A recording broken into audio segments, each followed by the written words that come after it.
The recording has started. All participants are muted and they can unmute themselves.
Giving you the real from A to Z surrounding the Dallas Cowboys.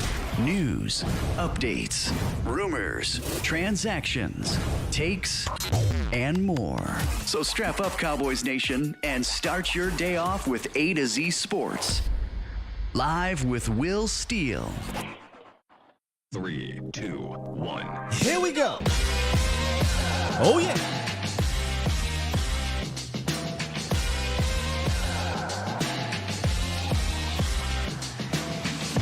Good morning, good people. Welcome to A to Z Sports Live, presented by Boston Scientific. We streaming live on YouTube and Facebook, and of course, I am your host, Will Skywalker. Still, boom. Hey man, we got a fantastic one lined up for y'all today. We're gonna pick up our RTD series, rating the draft with Luke Schoonmaker, the heavily debated, talked about second round pick. We'll discuss his value. We'll discuss his future outlook. Plus, in the roundup, Micah Parsons talks about bulking up and what for. And this undrafted free agent spotlight is a special one because I think he's got a real shot at this roster here. But today's show, we will be debuting, right? We will be debuting our new segment, weekly segment, not just today, but a weekly segment throughout the off season, throughout the regular season, with none other than Patrick No C Walker, called the Scientific Method. If you don't know who Pat No C is, are you really a Cowboy fan? But that's fine. I don't want to question your fandom if you don't know, but you're finna know. He is Dallas Cowboys writer, podcaster, analyst, do-all, everything. A fantastic guy who deserves the spot he's in right now. Absolute star at the Star, right? Absolute star down there at the Star. And he'll be joining A to Z Sports weekly with your boy Sky in our weekly segment, The Scientific Method, where we'll talk all things Dallas Cowboys with a little science to it. So today, we'll be talking about draft superlatives, but also some of the nuggets that came out of the home run derby yesterday, which I got to tease him a little bit about. You know, I'm not going to get on him a little bit because he's supposed to win that thing. But we'll get into that a little bit later, Cowboys Nation. Make sure y'all stick around because at the top of the hour, he will be joining us. So we've got this was the kind of surprise I was trying to keep tight and kind of just drop on y'all at some point. But yeah, man, Pat will be joining us for the foreseeable future throughout the season.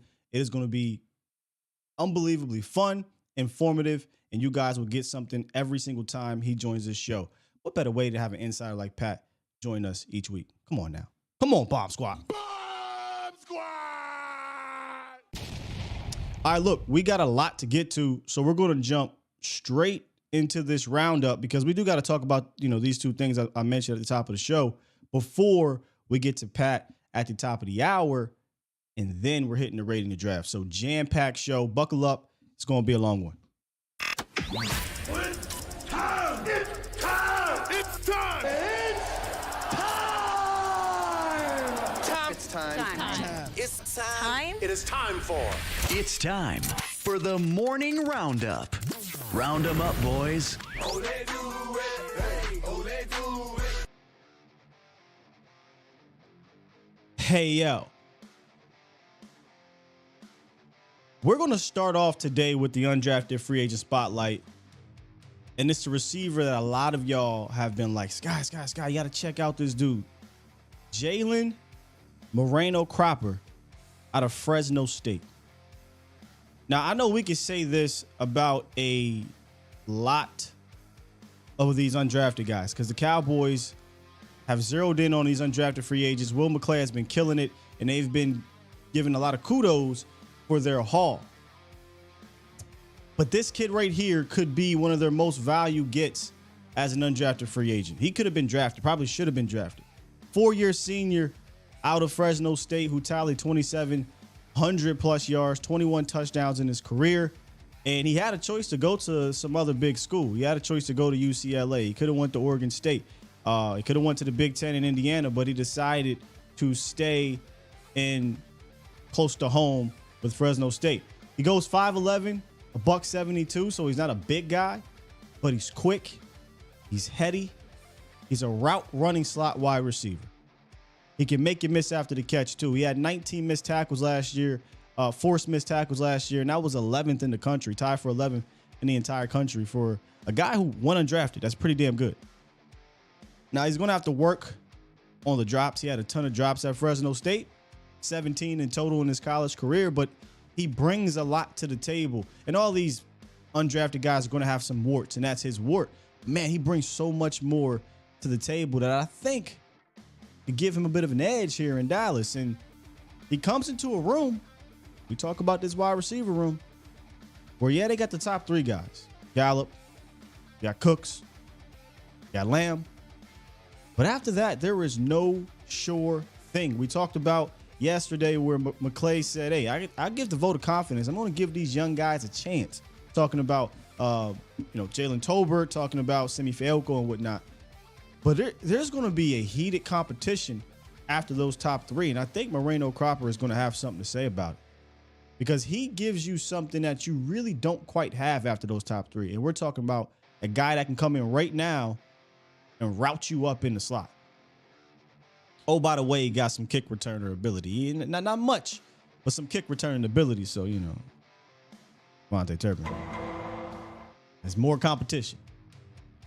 Here's what Dane Brugler had to say about Moreno Cropper, who he had as his 31st receiver, a 6th or 7th round pick. He says, quote, overall, he has an undersized frame and struggles to combat contact mid-route and at the catch point, but there is no doubting his play speed, tempo, and understanding of how to be friendly to the quarterback. He has the play style to become a rotational slot as an NFL rookie. I have not yet looked at where a lot of these other UDFA guys were slotted pre-draft. But everywhere I go, when I look at Jalen Moreno Cropper and doing some study, he's a guy that most people thought would be drafted.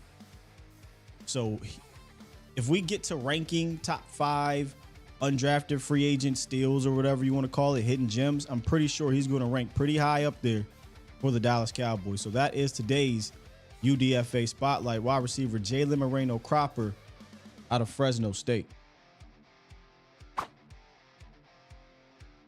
So yesterday, Micah Parsons, he got a lot of people to freak out. He told Cowboys media that he's skipping voluntary workouts to focus on bulking up to play full-time defensive end. Now, they're not freaking out because he's skipping voluntary workouts. That he's skipping them to essentially do the same damn things that he would have been doing there. He's trying to get bigger to be full-time defensive end. And that's where people are freaking out. I mean, let me just calm you down here. For starters, Micah Parsons is just confirming what we've already known since last season, that he is a full-time defensive end. He played 917 snaps last year, and 80% of those snaps, he was on the line of scrimmage. Okay, so is it going to go up to 85? Maybe. They'll still probably move him around, blitz him from the middle. He's not going to be handing the dirt guy 100% of the time, but he was already transitioning into the full-time defensive end position. This is why all offseason, if you've been watching this show, you know that I've been looking at the linebacker room with Micah Parsons not in mind. I haven't been including him in the linebacker room all offseason because they didn't include him in the linebacker room in the regular season. And one of the things we kept talking about that we saw that Micah brought up was that the beating that he took as a full-time defensive end last year was getting to him, as it would if you don't prepare physically and mentally to take on that task. So my guess is that a lot of people are looking at this Micah Parsons situation and are afraid that him bulking up is going to take away from his athleticism. People, Micah Parsons is an athletic freak, not of this world. So this, in essence, given, the circumstances, is kind of a culture shock, or last year was a culture shock for Micah Parsons to play defensive end as much as he did for the first time in his career, where he really didn't expect to. So now he has a full off season to prepare his body and to prepare his mind to take on those responsibilities, that 85% or so responsibilities at defensive end. And notice I did say body and mind. Micah loves this game, Cowboys Nation. He wants to be on the field all the time to help this team win wherever he can. And right now it's going to be primarily at defensive end, as it was last year. And it's something that he battled with last year. He battled with being a primary defensive end guy because he wasn't really expecting that coming in. He was expecting to do more pass rushing, but I don't think he was expected to do it that much. When I say pass rushing, it ain't just pass rushing. It's just lining up, battling these offensive tackles down in, down out, even when the play's not coming your side. Now he can get right physically and mentally for it. And he's going to be better for it in 2023 and beyond. So if you're one of those freaking out about this, don't. This is a good thing. This is just him confirming what he was already doing last year. This is just him confirming what we, for the most part, most of us, believe was happening already in that room, that he was more of a defensive lineman than he was going to be a linebacker. Hence, why linebacker was rated extremely high in our needs coming out of the draft. And the Cowboys did grab a linebacker early in the draft. So we'll talk more about this on a different show, maybe tomorrow, what this means for the actual room, what this means for the depth chart, the starting lineup, the rotation, et cetera, et cetera. It increases in essentially the depth chart in one place, decreases it in the other, but that's for another discussion. If you're still freaking out, Micah Parsons tweeted out the other day, yesterday, to ease y'all minds. He said, LOL, people hear bulk and they think I'm going from 246 to 270. If you've seen any of my videos, I'm still very slim and I'm putting on good weight. I'm standing at 252 currently, and I will not surpass 255 at any time in my career. This is just me putting on more muscle to carry the load. For what it's worth, y'all, DeMarcus Lawrence is listed at 255, roughly. Armstrong came in at 250. Von Miller is lighter than Micah. Brian Burns is 250. Hassan Reddick is 250. So this isn't a foreign concept that pass rushers live in this weight realm. But he needed to build his armor. That was the main thing we talked about last year. And now it's not just his physical armor, but his mental armor as well. But he needed to build his armor now so that during the season he can take the beating. During the season, he can give you 110% in the fourth quarter. Not saying he wasn't, but you know what I mean? His body wasn't 110%. He can give you that 110% in the 14th, 15th, 16th week. It's no secret. He came out flat out and said it. It was tough. It was tough dealing with these tackles at that point in the season. That just wasn't really built and prepped for it. Now he is. And I think that's scary for the rest of the league. Scary. So Micah Parsons bulking up to 250 plus. He's at 252 currently right now, and he expects to be not to surpass 255. Is that a concern to you, Cowboys Nation? Because that is not a concern to me. Like I said, this is a good thing. I think he'll learn from having been out there going up against a bunch of the 330 plus pound tackles down in, down out last year. He's going to be better mentally. He's going to be better physically. Period. Sam's okay. We're talking about D-Law. Yeah, C said been saying Von Miller. Yeah, this is basically Von Miller. I would say on steroids, but Von is already steroid up, and so it's not like you're getting a different version. All right, y'all. Hold tight. We're going to switch up gears here in a second and get ready for our debut of the scientific method with none other than Patrick No C Walker, ladies and gentlemen.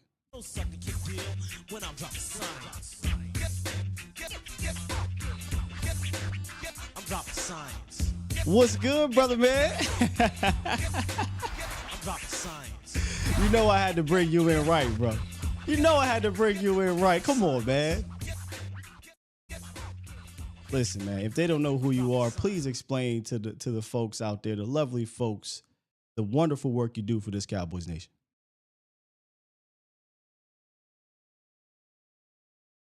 The compliments and the appreciation from yourself. Obviously, you've been doing fantastic work out here still. I mean, we linked a long time ago, man, yes. And just being able to, have the privilege to watch you grind and ascend in the way you have is just fantastic, man. And I'm just here to try to, absorb some of your greatness, brother.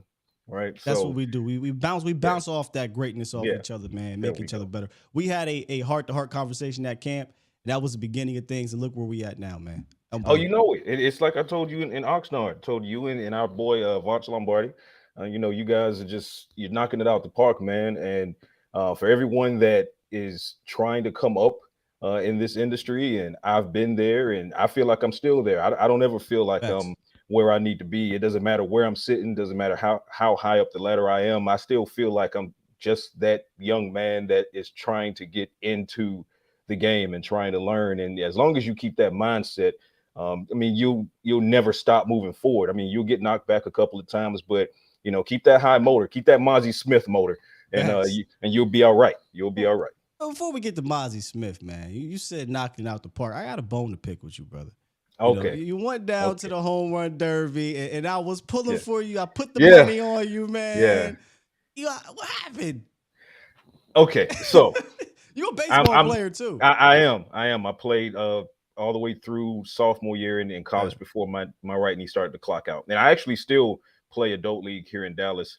Kind of sidelined for the moment as I deal with that same knee injury, but we push through. But I take accountability for mine. So they gave us 10 swings, and on the second swing, first swing, line drive, almost got to the fence. Second swing, I buzzed the tower by accident, so the pitcher had to, because it flew past him. And I think that exit velo was probably 110 or better. Like seriously, yeah. Yeah. So after that, I was there.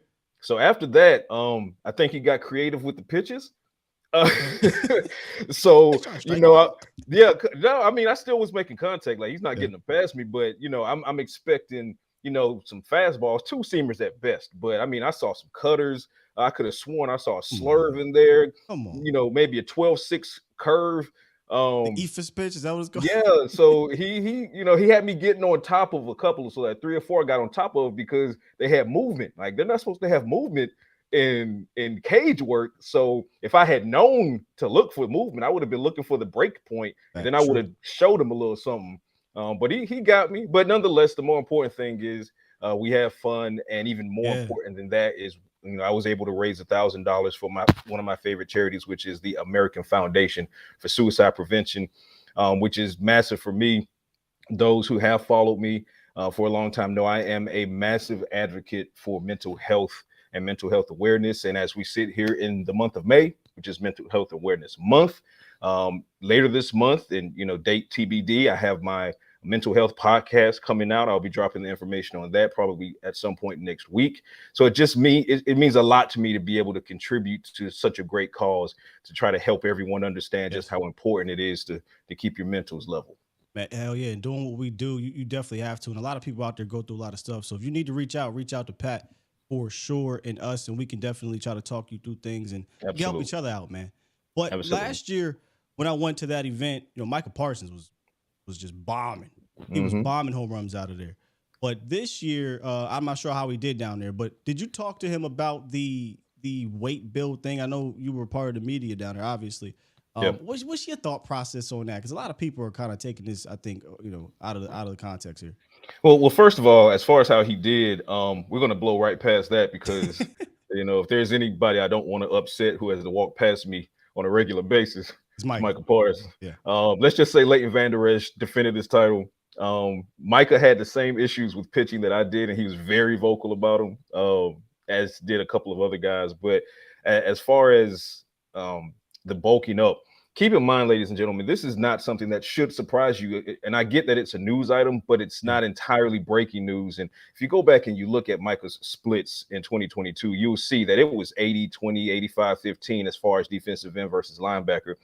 So now this isn't to say that because he's putting on some mass, and this is going to be muscle mass, obviously, that he's going to be 100% defensive end. That's not what's going to happen. Dan Quinn is still going to utilize him as a linebacker at times, but for all intents and purposes, he is in fact now a defensive end in the NFL, and that's why the Cowboys went out and got a guy like DeMarvion Overshown to add depth behind LVE and what they expect to be, and what I expect to be as well, a breakout year from Damone Clark, because behind LVE and Damone Clark, as far as linebackers are concerned, still it was a huge question mark. You don't know just yet what you're getting from Jabril Cox. He hasn't taken that step forward after that torn ACL. And then the rest of the guys had trouble breaking out of the practice squad last year. And then one of those guys, Devin Harper, was recently released. So you had to address the linebacker position. They did. And that's also because, again, they know that Micah Parsons is going to be mostly defensive end. Now, from a Micah standpoint, if you followed the tea leaves from those locker room Q&As that we posted throughout the season, you saw that it was trending this way because he was battered and bruised quite a bit, taking that punishment at defensive end. And he kind of said it directly. He said, hey, I'm getting, beat up down there, and not necessarily beat, but beat up. Those are two different things. So you knew that coming into the offseason, he was going to try to put on some more mass so he could absorb some of that punishment to extend his career. But contractually speaking, if you follow the tea leaves, if the Cowboys are going to want to sign Micah Parsons as quickly as possible. Let's just be clear on that. And it might even be a blank check situation. But we also know that the history of the Cowboys shows that sometimes it takes them a little bit longer to get the deal done. If that were to happen and Micah Parsons were to find himself in a franchise tag situation, we're talking about millions and millions of dollars as a difference between linebacker franchise tag and defensive end franchise tag. You've seen arbitrators have to come in and try to sort that out with some of these other teams. Micah Parsons wants to make sure that not only is he down the road compensated as a defensive end, but as far as physically, his physical health is concerned, he wants to put on that mask to protect himself, taking so many reps as a pass rusher on that edge. Yeah, I dubbed it as, he's trying to build that armor, but that's a great point about the contract as well. We've seen that float around a little bit, but that's real. These guys are trying to make sure they secure the bag for their families and their future. And you said it. You're talking about millions, maybe even, 10 million or so. I mean, there has to be a massive difference in defensive end it's massive. Linebacker. It has to be extremely significant in that gap. It's massive. And also keep in mind, Micah playing defensive end is really going to create what you've already seen as far as one of the more lethal pass rush units in the NFL.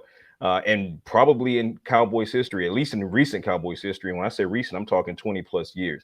You've not seen a pass rush of this nature. Talk about Tank, Micah, Sam Williams possibly having a breakout season if he gets more reps.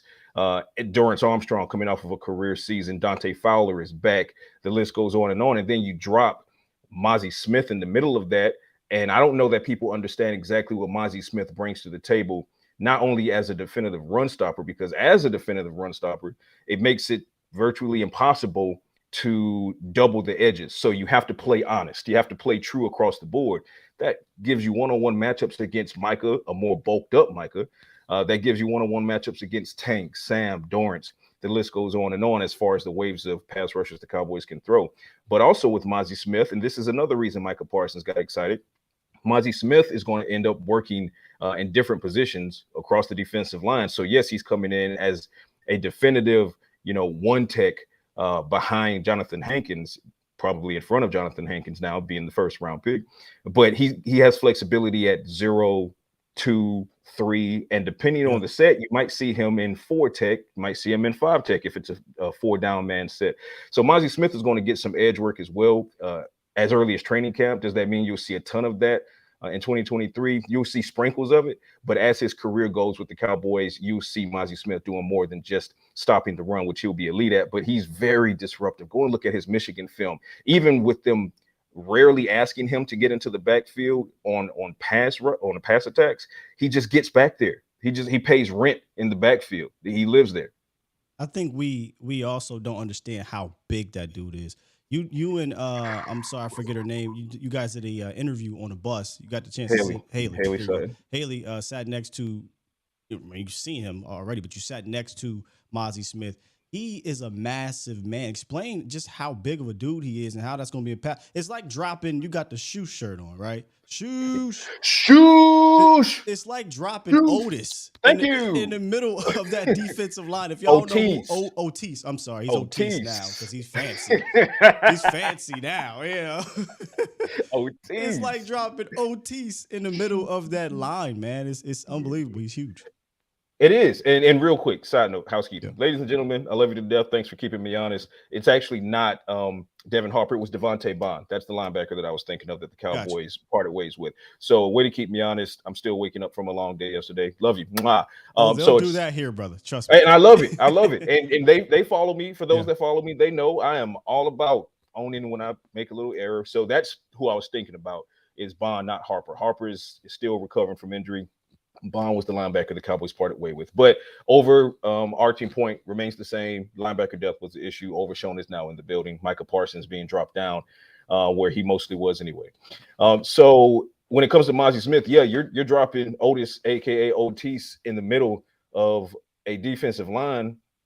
And let's expand it a bit still, because it's deeper than the defensive line. We talk about how magnificently lethal this defensive line can be. And let's not forget Osa Odigizua coming off of a breakout season, and spoke with Osa yesterday and spoke with him when Mozzie first came into the building, and the light in Osa's eyes in talking with Mozzie, and he was one of the first people to reach out to Mozzie Smith and congratulate him and start building that chemistry. I mean, Mozzie's not lacking for mentors here in the building, guys who are just champion at the bit to get on the field with him and teach him and benefit from what he brings to the table. That you talk about alien strength, and no, it is not hyperbole. It is not a reach to say that this is Larry Allen-esque strength. This guy is different, Mozzie Smith. I mean, he jokes about it. He told a story of when he was in 8th grade. He used to hold his friends upside down by their ankles and shake the change out their pockets. And his mother sitting right there nodding. She confirms that this was actually happening. This is a guy who at Michigan, the manufacturer for one of the weight machines had to come in and adjust the machine so that they could add more max weight. Like, this dude is not normal. So when you start adding NFL refinement and he gets acclimated to NFL speed, massive. But like I was saying, expanding out from that, what does that do for your linebacker core? What does that do for your secondary, who are going to benefit from shorter coverage windows, who are going to benefit from panicked quarterbacks making mistakes? A defense that already is one of and often the best in the league at taking the ball away now enters a season where the defensive front can be that much more disruptive and panic quarterbacks that much more so, while also stopping the run better probably than they have in the past decade or more since the DeMarcus Ware days. I mean, there's a lot of reason to be excited, and this isn't gas. This is just objective analysis. There is no reason why this lineup on paper shouldn't be better than the lineup from last year, and the lineup from last year carried this team basically to a 12-5 season. Keep in mind, with Dak Prescott out for those 5 games, 4 of those wins, we gave Cooper Rush his roses, absolutely. But those were defensive wins. Those were defensive wins. And think about this. I mean, we were down there at camp, and at the start of camp, your interior defensive lineman consisted of, Bohanna beating out Neville Gallimore at some point, a year or two, Osa. You had Carlos Watkins. Now you're getting Hankins and Mozzie to start camp. So right now, you're significantly better on an interior, which means, like you just mentioned, everything else is going to be better for it. Absolutely. There's no reason this shouldn't continue to trend upward. And I mean, there are names that we haven't even mentioned yet. Your Cowboys fans should already be excited about those that I've named, but I haven't even thrown in Chauncey Golston yet. Yeah. Right. His needle is pointing north because he's trending upward. You saw what he was able to do in December. He really started to come on strong to the point where he pushed Neville Gallimore back to the inactives. That Neville Gallimore is going to be that much more hungry to prove that he deserves to be on the active roster. Quentin Bohanna, think about if you're a guy like Quentin Bohanna, your mid-round draft pick, you come in and they end up having to trade for Jonathan Hankins, and then a few months later, they use a first-round pick on a defensive tackle. This is your position. You should be sharpening your teeth for training camp, right? And this is the type of competition that Dan Quinn and Mike McCarthy want. They want waves and waves of competition at every level of the defense to make sure that these guys are not only hungry, but they're starving. I'm talking ribs touching. So by the time you get to training camp, you have some explosive matchups that will keep the Cowboys where they need to be and or better defensively. Because if they can, even if they just toe the line for what they did in 2022, and I don't think they will. I think they're going to upgrade like ×3. But if they can do that, and this offense can kind of get itself together as far as the explosiveness is concerned, you already know what special teams can do. Yep. Then what are we talking about? Now we're talking about 13-4, 14-3. But more importantly, we might be first round bye. I mean, how far off were they from the first round bye? Not far. How far off were they in 2021? Not far. They're right there. They're second round of the playoffs this season. You lose Tony Pollard, you lost your explosiveness. That's why you ultimately lost against the San Francisco 49ers. Defense didn't lose you that game, right? Defense got tired, gassed on the back end, but defense kept you in the game. Offense lost the explosiveness. Now, offensively, what do? You add a guy like Deuce Vaughn. You strengthen the tight end room that much more by adding Schoonmaker after losing Schultz. So Schoonmaker plus Ferguson plus Hendershot, sprinkle in some Sean McEwen. You're cooking. You're cooking. He said, my man said, and speaking of cooking, there's that guy. There's that guy. Yeah, there's also that guy. So if you're talking about ribs touching, there's a guy They named Brandon who hungry. came in the cooks. Look, sir, more. They hungry, man.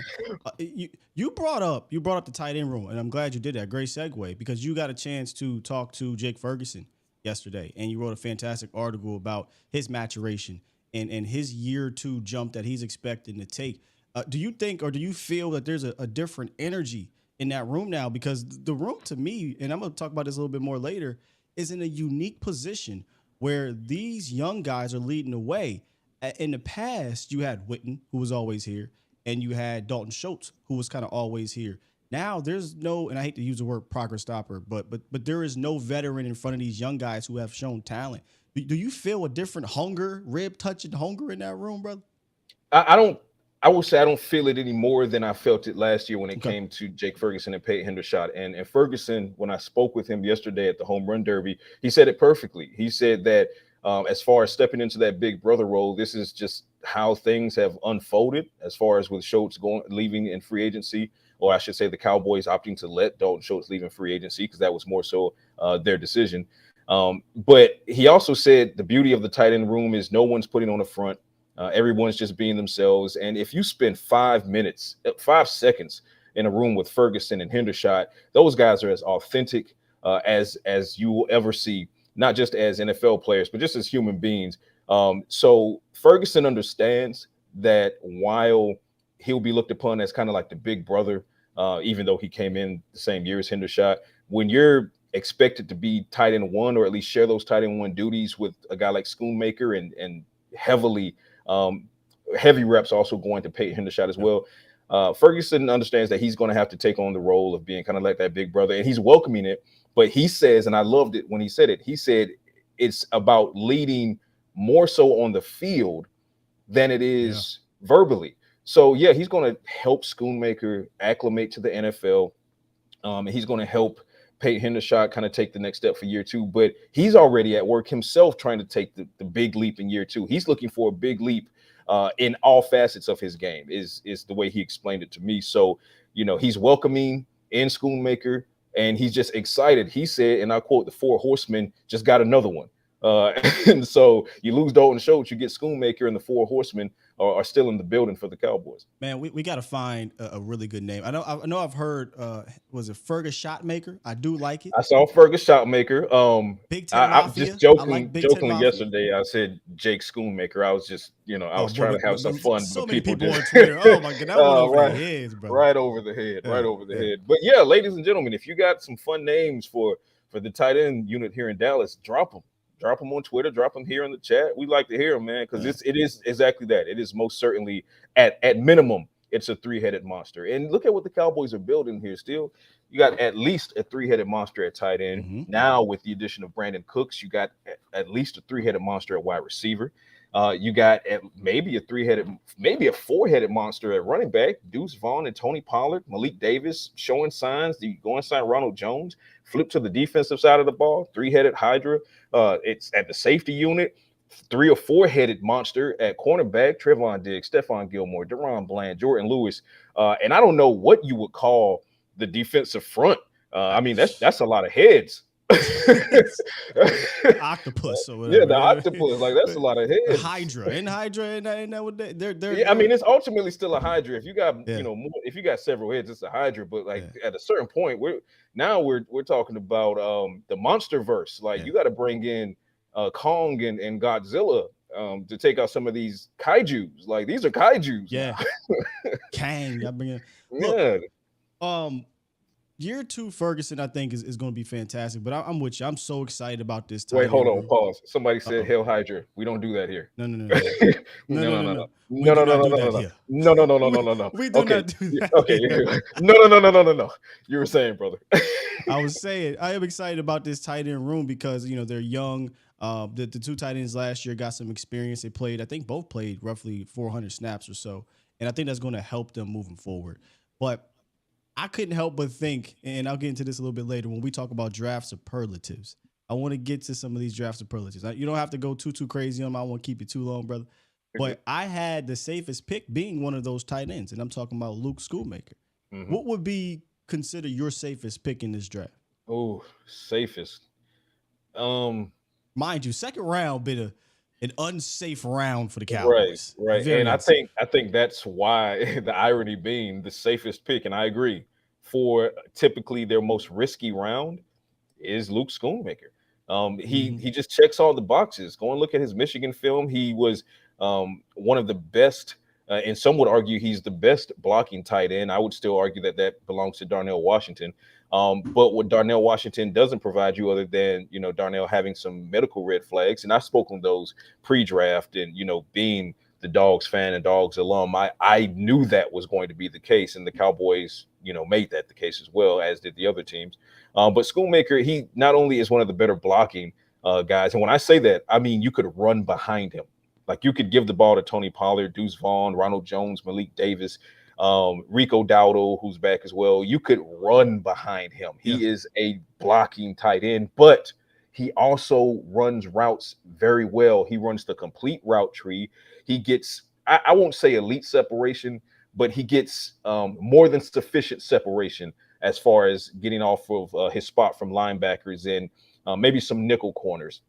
Might struggle a bit getting downfield against some of the bigger defensive backs, but that's why you have CeeDee Lamb, and that's why you have Michael Gallup and Brandon Cooks, and that's why you have Peyton Hendershot, who, for me, I said it last year, Peyton Hendershot is just a big wide receiver.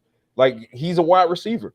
He will get down the field. He will stretch, and that's why he compliments Jake Ferguson so well. He runs route. He's the best route runner in the tight end room. Peyton Hendershot is. But with that, you give up some of the blocking. So Hendershot still needs to improve on his blocking.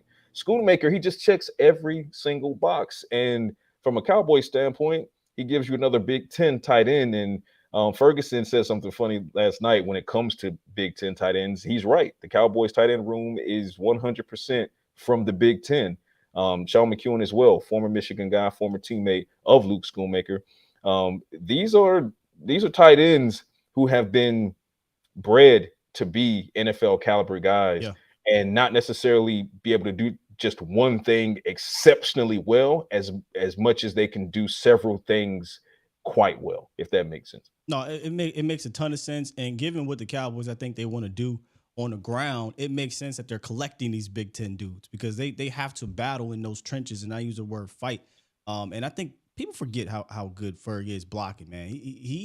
The reason why I think you get a Schoonmaker is because Ferguson and Dalton Schultz provided you a solid enough 12 personnel package, and you lost that when Schultz left because Hendershot's not that blocking dude. Now you get Schoonmaker back here, and that 12 set, and we'll talk about this in a minute, that 12 set becomes stout again against the run, if not better, because Schoonmaker is a nuanced blocker as well as just a dog blocking dudes. And what I think people misunderstand is, for those that haven't seen his film, and I can tell those who haven't seen Schoonmaker's film, because they love dropping his stats, and they just Google his stats for Michigan, and they say, "Oh, well, he only 600 yards." You're not paying attention. You're not paying attention. You have to take it in context. All of this has to be contextually interpreted. What did Michigan ask him to do? What kind of offense did Michigan run? Did it run through the tight end? No, it did not. It did not run through the tight end. If it did run through the tight end, obviously Schoonmaker would have more yards. But I will also argue this from the standpoint of a guy who was very high on getting Darnell Washington, medical flags notwithstanding. Darnell Washington, if we want to play the numbers game and you just want to Google stats, tell me what his receptions and his career yardage looks like with Georgia. It's not good. But you know what he can do contextually. You also know that Brock Bowers is arguably the best tight end in the country. The passing offense goes through Brock Bowers. So I say that from a Georgia aspect to say, look at what the guy can do based on his film, fit him into what Dallas is going to ask him to do. Yes. And from a Schoonmaker standpoint, he's going to be asked to do exactly what he was doing in Michigan, with the slight twist of maybe he gets a few more reps per game as far as targets are concerned. But yeah, so he didn't rack up 1,500 yards receiving for Michigan. They didn't ask him to. Mozzie Davis, he didn't rack up, 3 or 4. When I say rack up before a nose tackle, 3 or 4 sacks for a nose tackle will be racking up. But he didn't rack up 3 or 4 sacks from a 1 tech or a 0 tech or a 2 tech because Michigan didn't ask him to do it.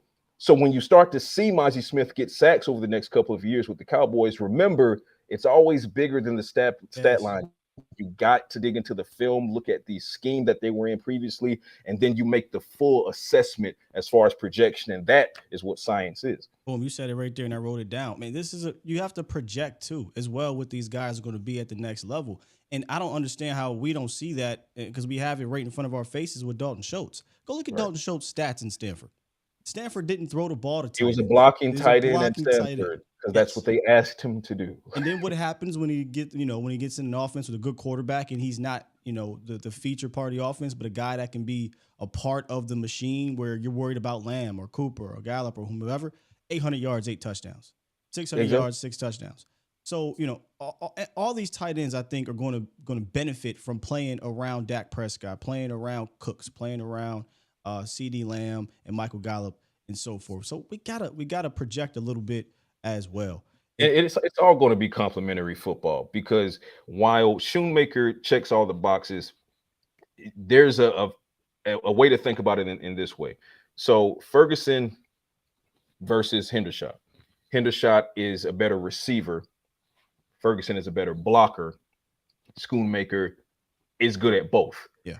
So when you're talking about running 12 personnel and you got two of these tight ends on the field, whether it be Peyton and Jake or Jake and Luke or Luke and Peyton, you still, as an opposing defense, you have no idea if it's a run or a pass. You just have no idea. This is why the Cowboys set it up that way. It's to keep the opposing defense on their heels. And you made an excellent point, Steele, when you put them on the field with Cooks and Lamb, depending on the set, Michael Gallup, and the explosiveness of TP and Deuce Vaughn in the backfield.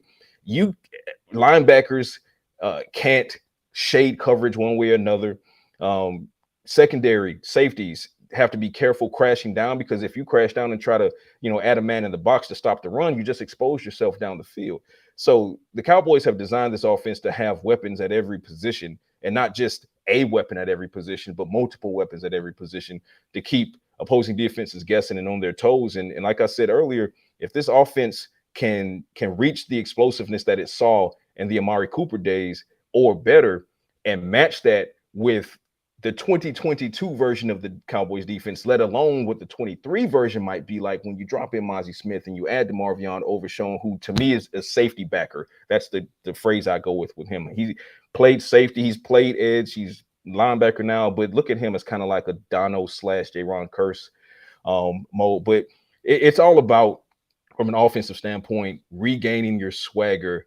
And no, they might not put up a 40 burger every week. Mike McCarthy told us last year that he would sacrifice points for wins. Yeah. So if they average 25, 26 points a game, which is actually still damn good. But if they average, let's say 26 points a game, but that gets them 2 more wins and puts them at 14-3, and that puts them at minimum in the NFC Championship game. No one's complaining. We'd all rather that than them averaging 38 points per game and they're 10-7 and they're out in the first round. So I think the team is being built the right way. And I do have my own, not necessarily concerns, but Schoonmaker, for example, I had him graded later. I had him as a late day 3. I mocked DeMarvion Overshown. Receipts are out there. I mocked Overshown at 129. They didn't want to wait till 129. So as far as the value equation, totally fair, ladies and gentlemen. For those that are saying, well, I would have taken Schoonmaker at 58. I agree. I wouldn't have either. But the draft doesn't operate in a vacuum. There was a run on tight ends. Cowboys didn't want to get wiped out. Schoonmaker was there. They took him sooner than I would have, but I get why they did it, right? DeMarvion Overshown sooner than I would have, but I would have done it. And I have proof because my one and only mock shows it. So we can disagree with or we can disagree with their value equation versus our boards. But if you have a problem with Schoonmaker being on the roster, regardless of what his pick was, you're not paying attention. If you have a problem with Mozzie Smith being on the roster, regardless of what his pick was, you're not paying attention. Same goes for Overshown. Same goes for Deuce Vaughn, because there was someone said, well, if Deuce was so good, why was he available in 6? You're not paying attention. You're not paying attention. And speaking of Deuce, we talk about projection from a superlative standpoint. My question was going to be, who do you think will have the biggest impact year one? I think Deuce Vaughn is a sneaky answer right here. A very, very sneaky answer, because we know the Cowboys like to run a 2-back system For the last couple of years, they've been doing that. We asked for a little bit more prior to that, but for the last couple of years, they've been doing that. And I know he's small in stature, but I think Deuce Vaughn could be a guy. And I get it, Mozzie Smith, right? First round pick, going to be a starter. Clearly going to have an impact. Schoonmaker is going to play starter reps and be a blocker. But if we're talking about from a statistical standpoint, I feel like this Deuce Vaughn kid could be a sneaky year one impact answer here. But who would be your most impactful guy year one? The most impactful is going to be Mozzie. That's going to be the most impactful, and not just because he's the first round pick, but also because he's the first round pick, which means he's going to get reps as a first round pick. Yeah. So it means he'll have more opportunity to impact the game than, let's say, a Deuce Vaughn, because Deuce Vaughn is not the starter. Tony Pollard is the starter. Deuce Vaughn is going to fight for reps in training camp against Ronald Jones and Malik Davis to prove that he deserves to be RB2. But even at best at RB2, depending on how the offense is called under Mike McCarthy, he's just not going to see as many reps as Mozzie Smith. So with not having as many opportunities, there goes that part of the equation. Now, that said, ask me who the steal of the draft is going to be. Who's that?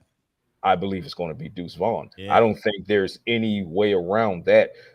This is a guy who models himself after Darren Sproles, former Eagles running back, who Cowboys fans should know Sproles quite well, because he was a thorn in our asses for so long. But now, guess what? The Cowboys get a chance to repay that favor, to repay it, and to do it. Here's the poetic justice of it. Sproles is one of the biggest mentors for Deuce Vaughn. Also a former Kansas State guy, Darren Sproles is. And for those that don't know, one of the reasons that Deuce is number 42 right now, which is subject to change, but the reason he's number 42 is because Darren Sproles was number 43. So he's really looking to come into the league and be another Darren Sproles and show that, hey, height doesn't matter, heart does, right? So look at his Kansas State film. As shifty and explosive as Deuce Vaughn is in the outfield baseball, in the open field, he's also taking some of those handoffs up the A and B gap and just kind of ping-ponging off of guys. So it works in his favor being that small and that compact, because it's just very difficult to tackle him. He's just kind of bouncing off of you like a ping pong, or like, one of those guys that is as slippery in the open field, as elusive in the open field as he is bouncy between the A and B gap. So he's just difficult. So I think that a sixth rounder on him, and I had him graded in the fourth. That's great value. Yeah. 2 rounds later. So we could talk about Schoonmaker and those who disagree with that value equation. And I'm with you. I wouldn't have taken him at 58, but I love the player, just not at 58. I love Overshown, just not where they got him. But I love him on the team, both of them. Deuce, this is where it balances out. I had a 4th round grade on Deuce. You got him in the 6th at 212. That's not even the guy you traded up for at 178. You traded up for Eric Scott, whom Will McClay is glowing about. So keep an eye on Scott, because I was looking at his film and he's a sleeper. I'll say that. I'm not going to say he'd be right now my pick for sleeper of the draft, but he is a sleeper and he has a chance to maybe do something as early as 2024 if he makes the roster this year. But Deuce Vaughn, steal, highway robbery. The other team should just press charges. No, a celebration is a scheme.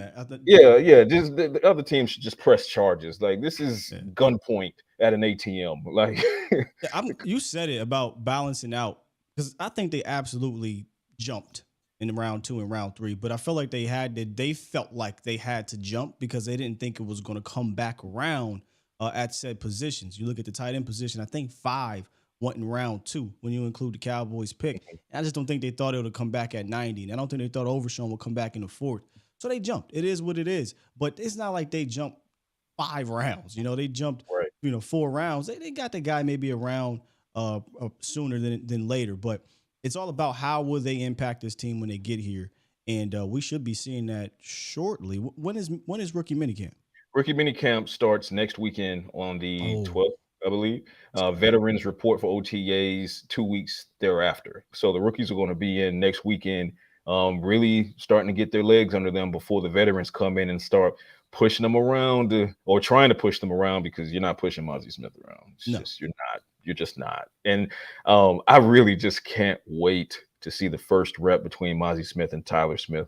that Smith on Smith crime is going to be something to behold. Hawk versus Thanos. That's going to be we're talking about something to behold. strong Hawk, not smart Hawk. We're talking about Yeah.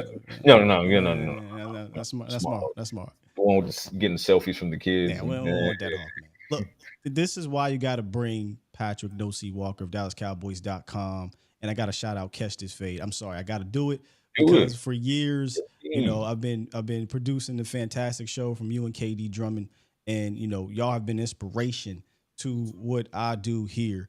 And brother, this is just one of many more to come on the scientific method with Patrick No-C Walker of DallasCowboys.com. I had an absolute blast with you, fam. Oh man, it's always fun when you and I get together. And shouts out to KD Drummond, Catch This Fade podcast. Like you said, that's long time running. And I mean, this is just getting started. This is the maiden voyage, ladies and gentlemen. Every week, right here, Steele, myself, we're going to chop it up about the Cowboys, and we're going to shoot straight. It's the science. It is what it is, and it ain't what it ain't. And science does not care about your feelings. So tell your feelings to log out of the chat. We're here for the real football talk. Come on, man. That, ladies and gentlemen, is science. All right, brother. Appreciate you, big dog. See you next time, brother. Yes, sir. Patrick No-C Walker jumping in. The scientific method. The intro. The debut. How y'all feel, man? If y'all dug that, please drop some fire emojis in the chat and let me know, man. I loved it. I can't wait to get Pat back on here next week. Or not next week. I think next week we got vacation. But the following week and each and every week after that in the off season, when we talk about insiders, we talk about nuggets and little things. Pat's going to give that to you, man. That's why I think this segment is going to be extremely special. You're going to get insight on football, insight from down there at the Star, and just fantastic takes, and we'll have fun with it, man. So that's Patrick No-C Walker, y'all. First segment, I should say, of the scientific method. All right, here's what we're going to do. We're going to change gears here, take a quick little break, and we're going to talk more. Yes, believe it or not, more about Luke Schoonmaker, who we talked about at length with Pat. So much good stuff right there in that discussion. But look, grab your drink, grab your water if you're at work, go to the bathroom, get yourself together, because we are not done. All right, we got to talk about, or we got to rate the second round pick, Luke Schoonmaker. But before we do that, we got to talk about Boston Scientific. In the U.S., more than 39 million men suffer from ED, and Boston Scientific created edcure.org to help you. ED can affect your self-esteem and impact your most important relationships in your life. If you try pills or any other type of solution that has not helped, they got something for you. Visit edcure.org, take a free online assessment that you can share with your doctor. Click the ad and learn more. There is a permanent satisfying solution ready for you. So visit edcure.org, get the facts, and find a urologist who can offer treatments when others do not work. That's edcure.org, brought to you by Boston Scientific. It ain't hard, but you can be. You're listening to A to Z Sports. Do it live! At some point, hoping to broadcast In front of the millions of Cowboys fans to bring you the real. But for now, strap up and here's your host, Skywalker Steele. I'm Luke Skywalker. I'm here to rescue you. We'll do it live.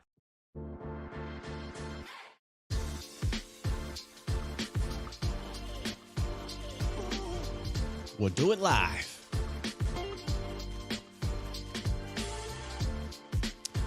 How we feeling, Cowboys Nation? Let me get in here. Let me get into the chat. See who we got up in here. Professor O, I see Boss Cowboy in the building. Jay Tuck in the building. Man, you bring on Pat Walker, you get the heavy hitters. Now I'm just messing with you. Shout out to Matt Lennox, A to Z Sports Dallas alum. One of our fantastic writers. Matt, we still got to get this writer's block thing going. I'm dead serious about it. Appreciate the donation, though, brother. Vach in the building, too. And, of course, we got the Bomb Squad in the building. Shout out to the Bomb Squad. But it is time to turn the page, which we really ain't turning the page. We're just going to a different paragraph and talk about Luke Schoonmaker and rate this draft pick. Now, y'all saw the reaction when we drafted Luke Schoonmaker. And I said this yesterday. I will not go back on my reaction because I told y'all leading up to the draft, whether it's a pick I like or a pick at the moment that I don't agree with, take your emotions, deal with them at the time. And when that's done, let's figure out how does this pick fit? And that's where we're at right now, trying to figure out how does this pick fit? I think it's an easy answer, but we're going to go into a bunch of detail. It was Warren Sharp yesterday who put out a tweet that was really interesting to me. We talked about this a little bit throughout the weeks coming into the draft. He mentioned a tweet, if I can find it here real quick. There it is. He said the most efficient personnel grouping to pass out of last year was 12 personnel. We talked about how important 12 personnel was for the Cowboys. They ran it at the sixth most rate, 31% of the time. But they only passed out of it about 15% of the time, which is middle of the pack. But what that tells us when they run it as much as they do is that they value that pick a lot. They value it a lot. And I think that's where a Luke Schoonmaker comes in, because as I mentioned with Pat, look, I know y'all don't like Schultz, but Schultz and Ferguson gave you a more balanced 12 set. They just did, from a blocking standpoint, receiving standpoint, where Hendershot is not quite that blocker. He can be a receiver. We saw him kind of be up and down in that aspect too, but Luke Schoonmaker is going to be able to kind of improve, I think, your 12 personnel package. Let's get to know Luke Schoonmaker a little bit more here. I believe after the pick, it was, I can't remember which reporter, but they talked to Luke Schoonmaker, and this is what they said. What are you going to get from a Luke Schoonmaker? He said they're going to be getting someone that really just cares so much about the team. You're going to get somebody that is willing to do whatever it takes, whatever I'm asked, I'm going to do it as hard as I can. If I remember correctly, Ferguson said something very similar last year. Quote, I'll be someone that a team can rely on and make great relationships with my teammates and coaches and bring wins to the team. So he's got a good head on his shoulder. Again, this is why I dub him as a safe pick in the second round. This guy's going to be a team player. He's going to put everything out there. A mature player. I talk about being mature on the field as well as off the field. And we joke about his age. He's 25 years old. So, of course, he's going to be mature. But, hey, man, some players aren't always like that. Schoonmaker also was a former baseball player and quarterback in high school. So, he is an athlete in a way, but he played high school a long time. He went back. There is a other side to Luke Schoonmaker in regards to, you want to call it the negatives. Age can be one. Injuries can be another. He played 5 years in high school because he reclassified due to mono and a ruptured spleen that he re-ruptured when he was rushed back too soon. So he reclassified to get another year as a football player and transition into a pass catcher as opposed to just playing high school quarterback. So there is that aspect of it with Luke Schoonmaker, and he was injured last year a few times, and at his pro day, he didn't finish it because of a right leg injury. So that's something to monitor as we move forward here. But it's a dude that is going to fight and battle for you as a blocker for sure as he develops as a pass catcher. And as you can see there, at Michigan, he didn't have a whole lot of receptions, didn't have a whole lot of production from a pass catching standpoint. But like Pat was describing, that's not what he was asked to do there. When they did target him, he usually came down with it. Aside from contested catches, he's not really a contested catch type of guy. He only caught, I believe, 3 of 17 receptions, but I don't believe that's something he can't do. He's got the body frame to do it. He's got the hands to do it. Just probably a matter of a better quarterback, because that quarterback wasn't that good. Here's what McCarthy said about Luke Schoonmaker. In a 17-game season, all of these guys in the tight end room are going to contribute. I would definitely view him as a starter type, as far as his impact. He will clearly play all four positions in the tight end area, on the line, off the ball, weak back, and displace. Being a tight end that's going to play all four of those roles within the room is exactly why I have his value where I have it, which might be controversial to a lot of you people, but let's get to our rating system. If you're not familiar with it, value, year one impact, and long-term outlook, we rate it from 1 to 5 stars. Luke Schoonmaker, his value for me, give it 3 stars. And I give it 3 stars because of that internal position flex that Mike McCarthy talks about. You could argue 2.5. You can argue lower. I'm not going to sit here and fight you for it. But I gave it a 3 because of how Mike McCarthy talked about him being a guy that's going to play as a wing type back. He's going to play detached. He's going to play at the line of scrimmage, split. He's going to do a bunch of things for you. And that's really what bumped this up. Because I'm not going to fake the funk. I didn't want a tight end right here. I felt like you could have probably got another tight end later. But could you have gotten a tight end that was going to give you this type of 12 increase later? We don't know. That's the big question mark, right? And yes, I do think they jumped for their guy. So that's another reason why you could knock down this value. But they saw these tight ends coming off the board, and they felt like they weren't going to get them coming back around in the third round. So they jumped and got them. So that's 100% a reason why you can knock them for this from a value standpoint. But when he talks about all 4 positions, I have to give it a little bit of a spike, just a little bit. Just a little bit. Now look, I'm not gonna sit here and fight with y'all, but I do want to know, where would you have Luke Schoonmaker's value from a 1 to 5 as we move forward here? Let me go see, because I know y'all go crazy on Luke. 3.5. Okay, Mark. We got a 1 from Rolo. Does not shock me here. A 5. Now that's a bit of a surprise, Mark. I don't know that I would have went that high. 3.5 to 4. JA Tuck gives it a 3. King Element says a 3. I'm honestly a bit shocked. I thought there'd be a lot more pushback in the value of Luke Schoonmaker. But I think 3 is fair.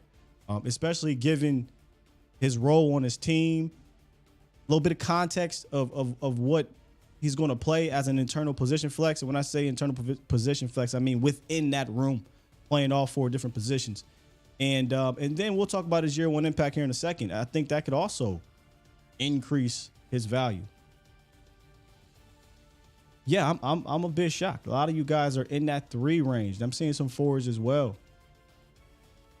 Seeing some Rolo said he ain't got no faith. He's sticking to a 1. All right. Hey, look, man, that's why we do this. We want to get a gauge of the nation of how you feel. So let's move on to year 1 impact. Where would you rate? I'm sorry, that's Mozzie Smith. That ain't Luke Schoonmaker. We don't want that. We already did we did Mozzie Smith. Do I got Mozzie here too? There we go. Year 1 impact for Luke Schoonmaker. I have that as 4 stars. I think that's fair as well. I just talked about this with Pat. I talked about it with y'all. I think he's going to spike this 12 personnel set. Regardless how much you hate Dalton Schultz, I think you did take a bit of a hit from a 12 set with Hendershot as kind of that second tight end due to the blocking aspect. Whereas Schoonmaker, you're not taking it. In fact, you might even be improving, right? You might even be improving. And this is why. Let me see if I can find this footage real quick, because there's this. I think people got Ferguson messed up in the head here. I got it. I mean, this is just one game, but I think people got Ferguson messed up in the head, Cowboys Nation. I think people forget just how good of a blocker Jake Ferguson is for a rookie, and now coming into his second year. Former linebacker, the dude's a fighter. So I always believed that from a blocking standpoint, Ferguson fit the mold to the T. in the 12 personnel set. He was a great 12 guy. That's not the case with Hendershot. Hendershot is still developing in that aspect. Now you put Ferguson or Schoonmaker, whoever's going to be tight end one. I believe it's going to be Ferguson at this moment. We'll see what happens moving forward. But when you combine the two, look, I know he ain't stepped on the field yet, but there is a belief that you could be an improved blocking team with Ferguson and Schoonmaker on the field. And I don't think you're losing anything from a pass catching standpoint. I think Ferguson is going to be fine replacing Schultz from a production and pass catching standpoint. And we know Schoonmaker has that upside as a pass catcher. He's a very athletic tight end, a smooth guy, smooth runner. What he's not going to do, though, he's not going to give you a lot of yak. He's not going to be a guy that's going to make you miss. That is Ferguson's game.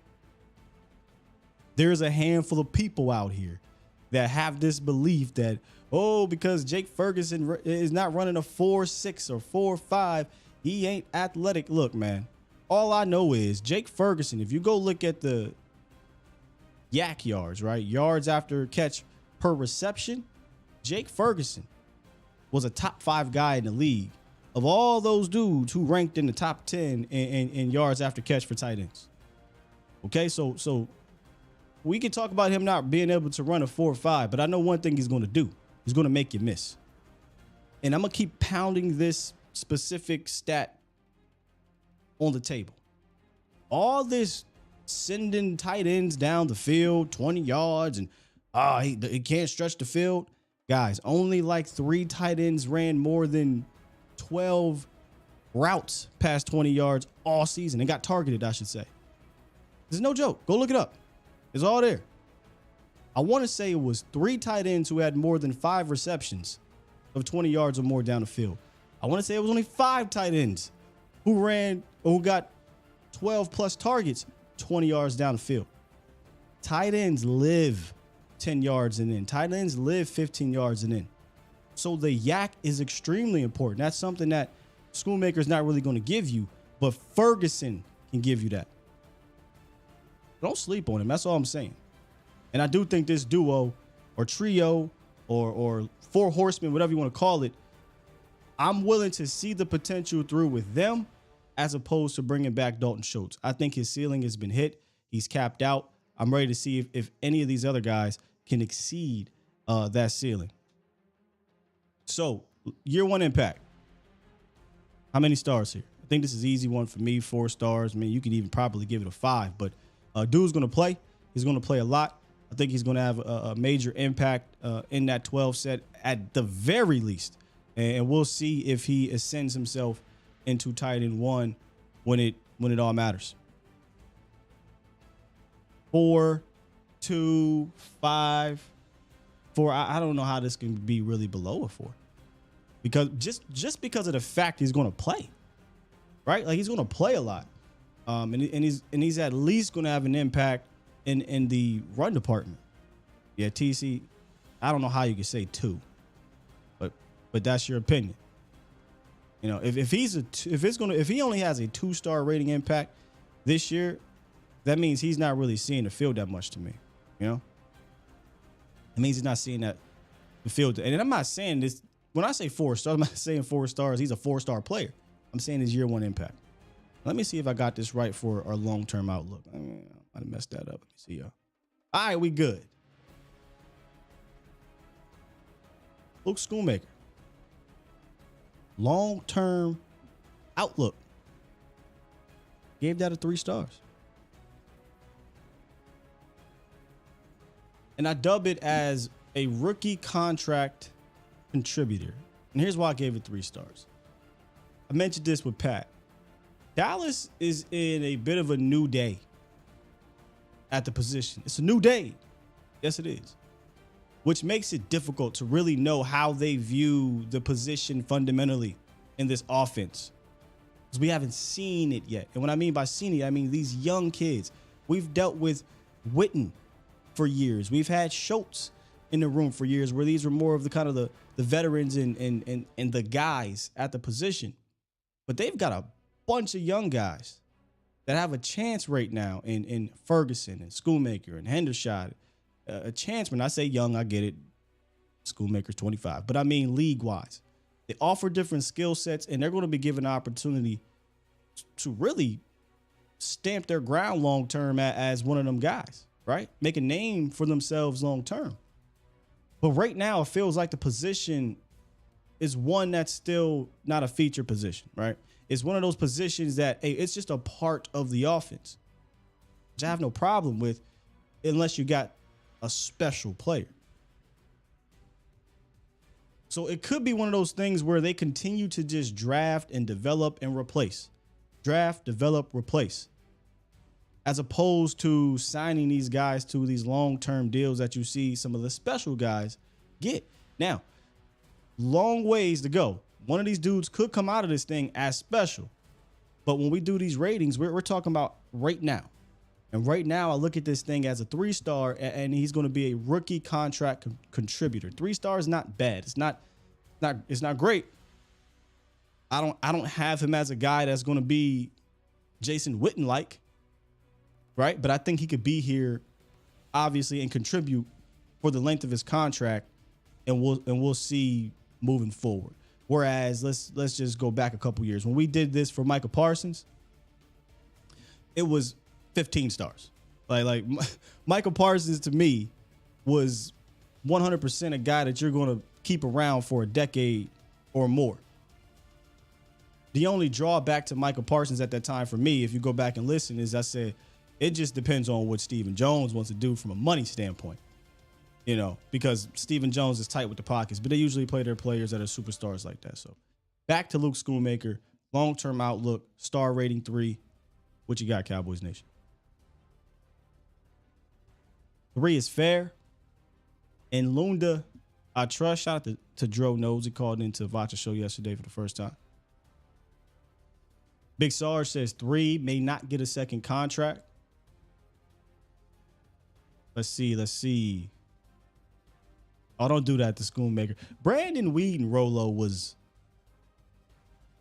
29. Chris Winkie and Brandon Whedon had to be the oldest dudes I remember getting drafted that damn high. But Schoonmaker is he old, man. He old, 24 years old. King says 4 stars. I don't think the age will matter much if he's a technician. Yeah, the age is not. I'm not even really worried about the age from a long-term outlook standpoint because tight ends can play in this league for a very long time. It's more so, do I see him having staying power beyond this rookie contract?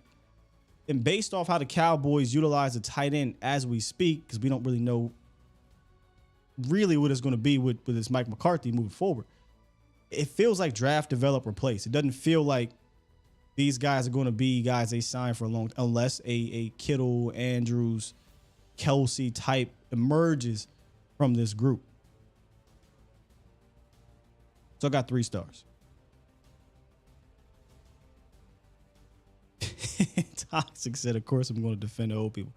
So there you have it, man. That is my rating the draft. Luke Schoonmaker value. I gave his value 3 stars, and it was a bump up because of the internal position flex. I gave his year 1 impact 4 because I think he's going to give a spike to your 12 personnel set, and I gave his long-term outlook rating a 3 because as we speak right now, I don't know that they view that position as a feature position, even though we heard Jerry Jones talk about they wanted their Kelsey. They wanted, that type of guy. Well, this guy's he's not Kelsey yet, right? All these dudes could eventually blossom into something that they aren't right now. They're going to probably be better players, but if you want to nitpick another part of Luke Schoonmaker in his age, it could be, well, maybe he's going to be what he is, right? We talk about floor. He's an extremely high floor guy. Another reason why you could bump up his value if you want. Extremely high floor, but how high is the ceiling?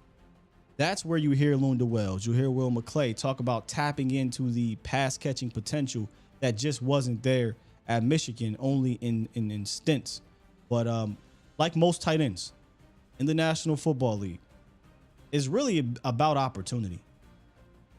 It really is. It's about opportunity. So if the Cowboys feature or semi-feature him or whomever the tight end is, they're going to be productive. If they don't, He'll just be a guy in the room.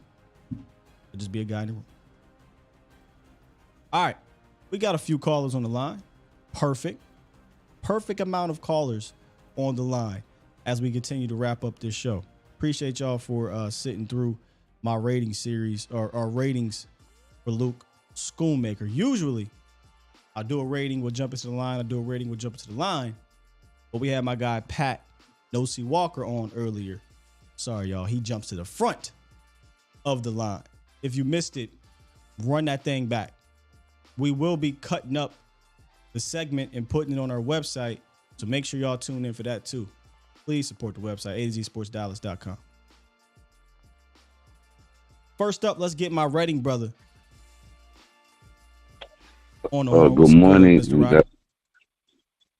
Hi, good morning, and God bless you and the show and your family, like always, and your boy Vosh and his show and his family. Like always, good topic. Thank you. I like, you know what I mean?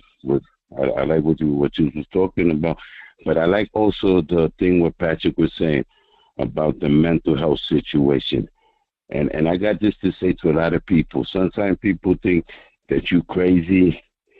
You know what I'm saying? Like if you visit a psychiatrist, that's the best thing. Because if you don't visit a psychiatrist and you know you got mental issues, that's when you're being crazy because you're not trying to help yourself.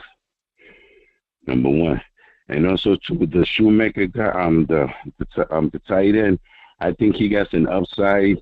Even though he's up in age, but I think he's gonna give us a good contributive work. Yeah. But that's all I got for today, my brother. And God bless you in the show and keep it strong like always. Thank you, Mr. Rodney. Appreciate you, man. Yeah, I agree. I think he's going to give you something now, you know, and it might. I'm not saying it's going to be just blocking, but if you wanted to say, well, Sky's just blocking, that's fair. But go watch the show yesterday with Voch. You know, go watch the Patreon with Voch. There's some nuance to his blocking that could trickle down to schematics. And we were having a little fun with it. DJ called him a wide guard, and that's a callback to wide guard Noah Brown. But they very well could be looking at him in the sense of, I mean, this is going to help our run game as opposed to the actual guard. And you know, I was having a little fun with that. I really don't want to view him as a guard. But the point is maybe he allows you to do some things schematically. Maybe he allows Mike Solari to say, all right, look, we got a Chuma Doja. We got, if it's not going to be Tyler Smith inside, we got Austin Richards, Josh Ball. We got Josh Ball. We got whomever it is inside. But maybe, you know, from a schematic standpoint, we can help that guard out by allowing the tackle to help him, or allowing the tight end to get to the second level first, or allowing him to just not worry about that assignment in front of him and you know, reach to get to the second level. What have you. But there is a little bit of a nuance increase that you might get because Luke Schoonmaker can do things for you at tight end 1 or 2, depending on where he's going to be. On left side, right side, 2 tight ends, 1 tight end, 11, 12, 13, whatever. There's things that you can do with him that in reality you just can't do with Hendershot from a blocking standpoint. No matter how much better he got, I don't think he's a better blocker than Luke Schoonmaker. And I don't even think it's particularly close. So there's that. Nacho. Good morning, Nacho. How you doing, man? Hey, my man. How you doing? Listen, you know, my take on our draft is we might have left the meat on the bone. We might have not have gotten really flashy, big-name players, but what I believe we really got, truly evaluating, you know, the picks, and specifically a very good undrafted class that we picked up that I'm very excited about. I graduated from Fresno State, and let me tell you, this Moreno Cropper receiver, yeah, man, could be a sleeper, unlike a Devontae Adams type. I think Devontae and him are probably one of the 2 better coming out of Fresno State. So keep an eye on that. We got lunch. Before you move forward with Moreno Crawford, I didn't see the Devontae Adams. I know he went to Fresno, so I get that. Fresno State. But you know the comp I heard? What is it? Stephon Diggs. Woo! Hey, I love it. I know. Hey, Sky, let me tell you, this kid is dynamic. He's good. He's fast. He's shifty. And what I meant by him and maybe Devontae is that these are two really solid receivers coming out of Fresno State in that program there. And I get I'm really excited about that. You know, I mean, the fullback we got, I mean, could we finally have a fullback other than Daryl Johnston back in the days and maybe use him as like the way McCarthy used Kuhn with the Packers? Let me tell you, I'm really excited to see how we're going to be able to utilize him as well. But anyways, overall, my take is that we might have reached, in a sense, maybe in most of the rounds, but they did what they had to do. This was a coach's draft pick. I mean, I think it's pretty clear that it was a scouts draft. Honestly, lots of traits. Yeah. You know, lots of versatility. Yeah. A combination, right? A combination of scouting, combination of you know, kind of Dan Quinn type of players, McCarthy type of players, and I think Schoonmaker is a perfect example. As I was listening, how McCarthy, I mean, hey, he likes him. He likes him. He feels he fits his system. Yeah. Allows him to have an additional power running game. You know, especially under Harbaugh. Harbaugh is used to, especially at Michigan when he was at Stanford here, and then even with the 49ers, the way he utilized his tight ends were Schoonmaker type of players. So let's kind of give this kid an opportunity to come in and show what he's got. But hey, I'm excited, Sky. I think it's going to be good. And again, I think the undrafted class, along with what we have in Mozzie, finally we get what I've been always, and I think you and I have talked about in the past. Can we finally get a one-tech, three-tech, just somebody in the middle that can really help bolster this defense? Got it? You know? Absolute. So I'm excited, my man. I think it's going to be good. I am as well, brother. Appreciate the call, Nacho. Good to hear from you. Absolutely. Have a good day. Hey, man, we got that trash can full of dirt, but he ain't just trash can full of dirt. That's the beauty of it. Very versatile guy here. My guy Tuck says he's not just a blocker, he's a weapon. He's our power. Wait, my bad. Are you talking about Hunter?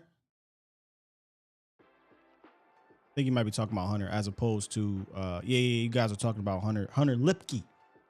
Yeah, yesterday, Tuck, we did 2 days ago, we did our undrafted free agent spotlight on Hunter Lipke. Then yesterday we did Princeton fan. I know a fan, Princeton fan. And I actually got Hunter Lipke, Princeton fan, and Sean McEwen going to be duking it out, I think, down there for that H-back type of role. And whoever can come out of that, the most versatile guy moving forward at camp, I think gets the nod if they elect to carry that, because they very well could just be like, look, this kid, Luke Schoonmaker, can line up everywhere. Right?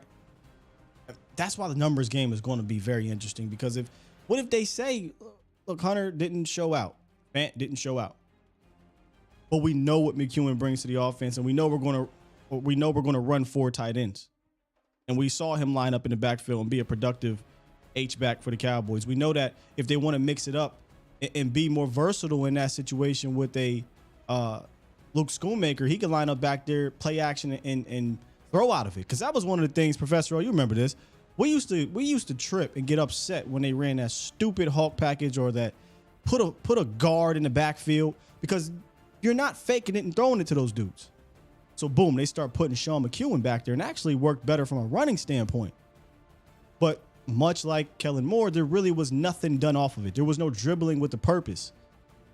You could dribble with a lot of purpose with Schoonmaker if he's going to play that role. Same thing if you want to include Peyton Hendershot, because Hendershot can be a guy that can move around. But it's going to be fun to see exactly how. There's so many things we're going to be able to work with down there. Well, let's try out Princeton Fanther. Let's try out Hunter Lipke. Let's hand him the ball too. Maybe we get some John Kuhn type of situation with him. Let's try out Schoonmaker in the backfield, doing things like that. Look how smooth he was with that type of motion comeback yo-yo type situation. We watched and we kind of made fun of it, but it was week 1, y'all. They tried that shit with Dalton Schultz, and look, Schultz, thank you for your services, man, but it just didn't work out. I think they tried it again later on in the season with Dalton Schultz. He just doesn't move as fluid as Schoonmaker from an athletic standpoint in trying to do that. So look, man, I think he's going to have an impact on his team. May not have been picked where we wanted him to be picked.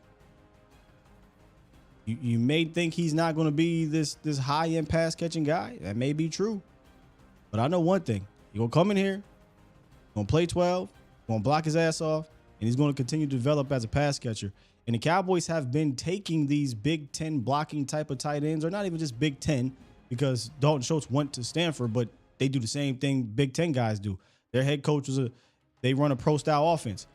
Harbaugh runs a pro-style offense. He's familiar with pro-style route trees and pro-style blocking combinations. They took guys like Dalton Schultz. He developed as a pass catcher. Jake Ferguson, who I thought was extremely underrated as a pass catcher at Wisconsin. I think he has all the records there, but it wasn't like he was putting up Mayer type of numbers, Kincaid type of numbers, because it was still a Big Ten running type of conference. Took him, blocked a lot, developed him as a pass catcher. I don't think it's out of the realm of possibility that Schoonmaker develops as a pass catcher. He's got a lot of the traits to do so. Just how soon would that be? Y'all ready for these next two, man? Buckle up. Mr. Danny Savage. Good morning. Good morning, Sky. Loved your guest. First time I ever heard of him. I mean, really? I don't have Twitter. I heard he's a Twitter guy. But, loved what he said. Loved his draft grades. Just like the rounds where he had guys slotted. Yeah. So I'm really going to look him up. But I'm not a Twitter guy, so that's why I had no idea. But if he's on YouTube. Hold on, before you, because you're going real fast. He ain't a Twitter guy. He's on Twitter. Someone told me he does Dallas Twitter. I don't have Twitter. I don't. No, sir. He works for the Dallas Cowboys. He's on DallasCowboy.com. Do you visit their site? Okay.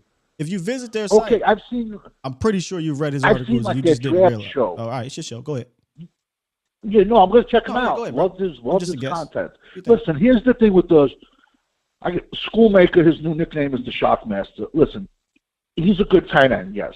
I think the big hoopla is where he was taken in round 2. That's just the negativity on him. Yeah. If we would have taken day 3, we're doing backflips. You know what I'm trying to say? Is he a good blocker? Absolutely, yes. Anybody who wants to go back to the Michigan tape and watch him block, you're going to see him springing a lot of blocks for Blake Corum, running back, who will be around 1 pick next year. So, like I said, Blake, do I have permission to come in? So, like I said, apparently not. Definitely value. Apparently not. Damn, this is just your show today, huh, Danny? Danny, Blake Corum, is that what school does he go to? Who are we talking? Blake Corum? What are we talking about?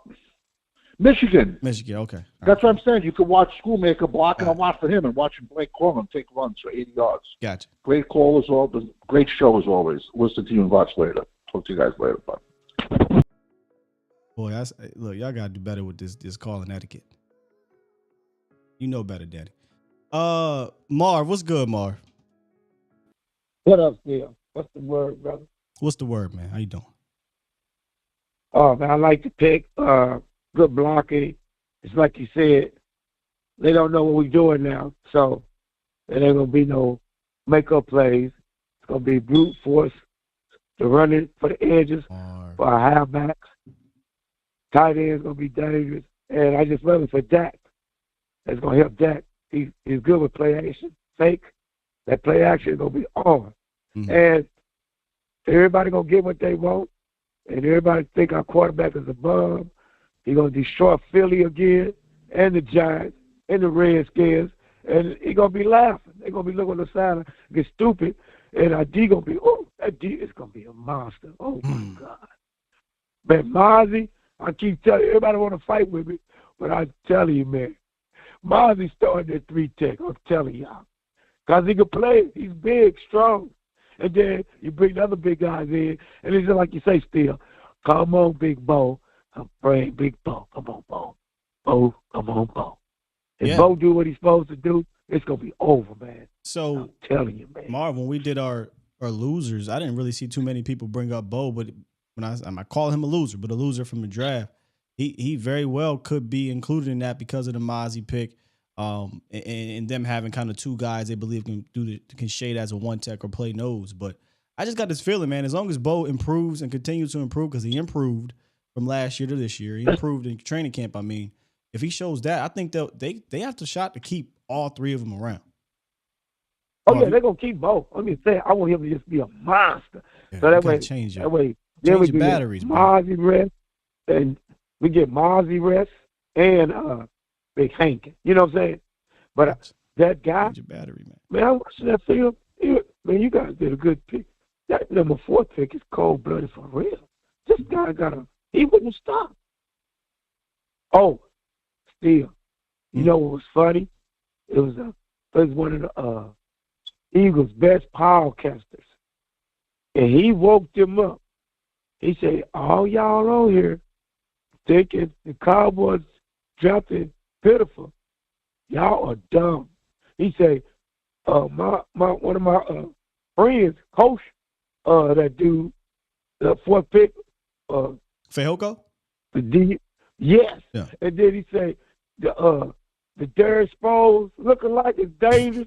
He said they tight end is dangerous. He said, and then the Steelers, they got that big one, Mozzie. He said he ain't that far from the Georgia tackle now. He's stronger. He said he ain't that far, y'all. And the Philly fan was like, "What you trying to say?" He said, "They did it. Yeah, they did it." He said, "That Will Smith." He said, I wish I had that guy." Are you talking about Jordan Davis? The other one, they got Carter. Oh, Jalen Carter. Yeah, look, man, I agree. I think if Mozzie played in a similar style of defense, he probably put up more production from a production standpoint. But from an athletic standpoint, man, he can do everything you want him to do. He's one of the most athletic dudes in the draft, pound for pound. He just wasn't tasked to do all that. So that's what happened. He wasn't asked to do. So I'm excited with the tight end.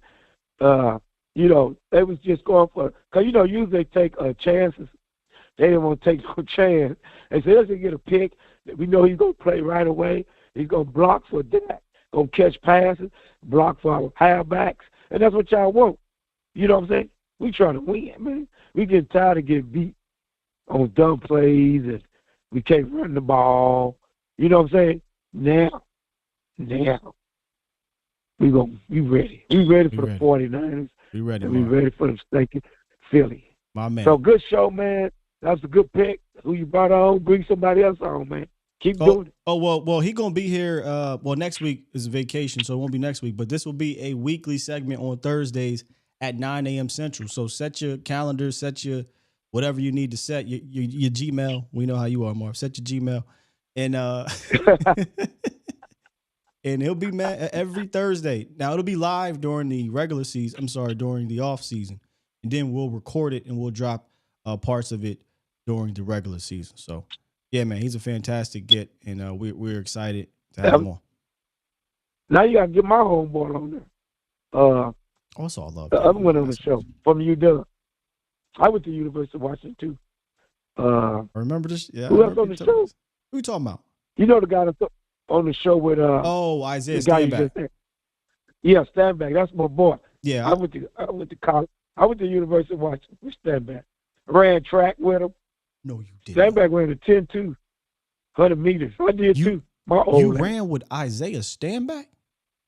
Yeah, Stanback tell you in 100 meters. I ran with all of them dudes. My little butt, you'll be laughing. I said, look, it's so fast. I couldn't believe it. Yeah, I was a beast. Okay. I was a beast still. Kappa, Kappa. I did an interview with Stanback. Go check it out. We talked to him last year at the little baseball or softball home run derby. Yeah, thing. I saw you. Yeah, I saw you there. I got when you come this year, I'm gonna meet you at that camp. I'm gonna make sure I meet you this time. I was Yeah. being lazy. I said, oh, man, I'm for late traffic. It's all good. I met up with the other guy. I'm gonna come meet you in March so I can mess with y'all. Yeah, come through. We had fun down there meeting the fans and just kicking back and enjoying the scenery, dog. So yeah, come through, Mark. Appreciate you calling in, man. Yes, sir, man. Good show. Salute. I would tell you this, Mr. Dunn, that he is not. He is not. There was a video that surfaced last year, Marv. I think it was with Law. Not that, but he ran with Zay. Didn't see that one coming. Now he did tell us on Vacha's show that he went to UW and he ran track, but I didn't know he ran with Zay. So I asked him, "Hey Isaiah, you know old Marv? Ooh, Magic City. We call him Magic City Marv." Yeah, we'll see. We gonna see, man. All right, that'll do it for the phone lines today. Appreciate y'all. Let me go look at these super chats before we get up out of here. I didn't have a chance to really read them as we were doing the show because, of course, we had our fantastic guest on, which I might even call him a guest no more. He might have been a guest today, but I'm going to tell him. Next time, come on through, go to the refrigerator, grab the Kool-Aid. We don't need to do all the formal stuff. Part of this thing now.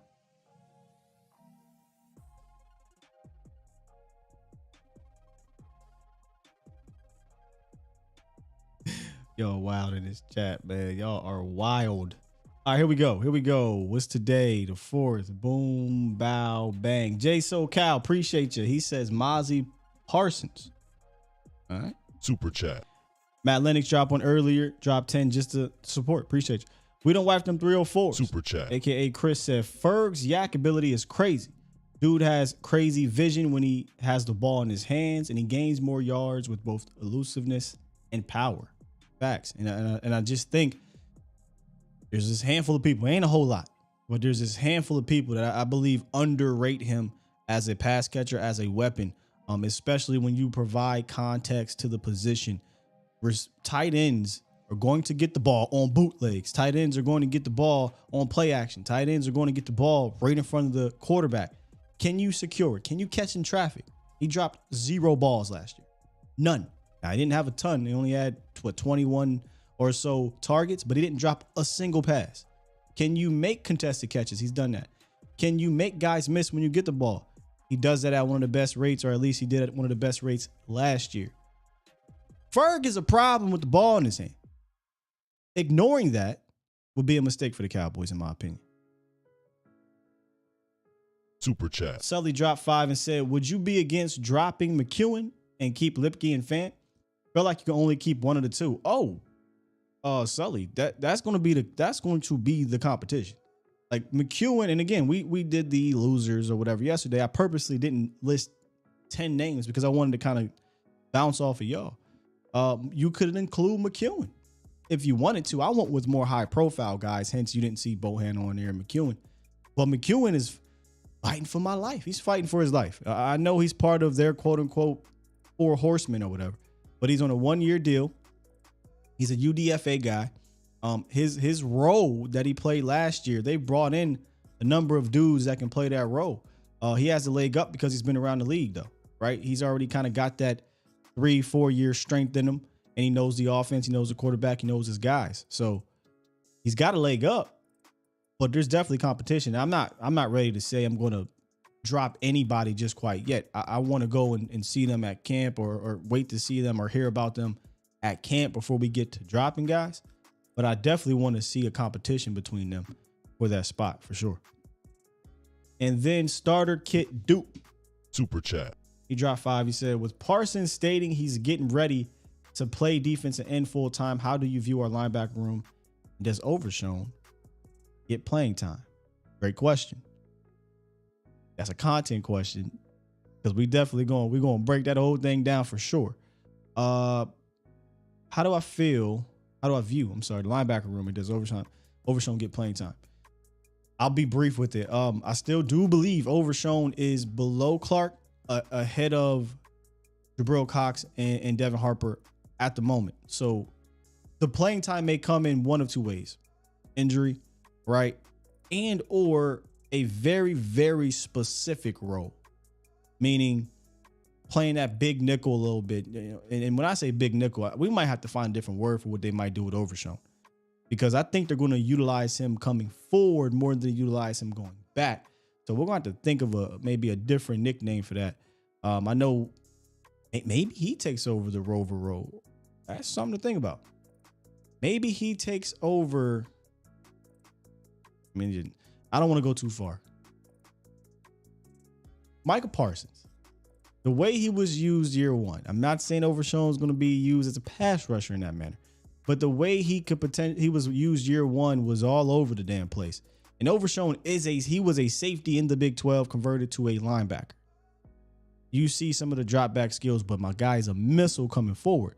So I wonder if they decide to kind of just use him all over the place. Now that they're going to move Micah Parsons down, he could kind of be a rover type. That means somebody comes off the field, LVE, Clark, one of your big safety guys. So it's really early, too early for me to say that he's going to see a significant amount of playing time until I know what is his role, what is the distinct role he's going to have here, and we'll know more of that once we see him at camp, preseason, things like that.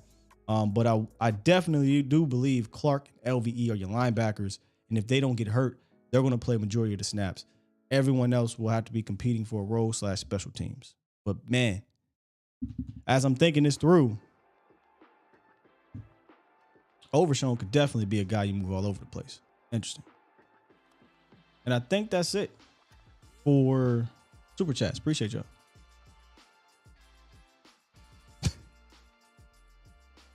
Marv ran track versus Jesse Owens. It's crazy. You email me, Danny. I'll check it out. I got you after the show. So I think we got my guy Dwight. So Dwight, there's a running joke. Shout out to Okoye because I felt like he started this whole thing. There's a running joke about my age. Okoye told everybody I was like 43 or something like that. Not that far. Like 43 or whatever. And ever since then, man, I've just been this old, young looking dude. So don't take offense to it, man. They just having fun. Listen, if you noticed anything on this show and on Vacha's show, we can laugh at ourselves and it's no big deal, man. It's all good. Starter Kid said Overshown looks like a good blitzer on film. I mean, anytime he had a clear lane, this guy looked like a blur. Like it didn't make sense how fast he got to the quarterback. For a long guy, he makes ground up really fast, like right now. And usually long guys with long legs, they have those long strides. But man, them strides it's like Randy Moss, right? Randy Moss can run a 4.2 something because those strides were taking up ground fast. Overshown takes up ground really, really fast. And actually, he's the next guy we're going to break down, but we're going to break him down next week. So maybe Monday, we'll do our rating the draft series on Overshown. So I'm not going to give too much away.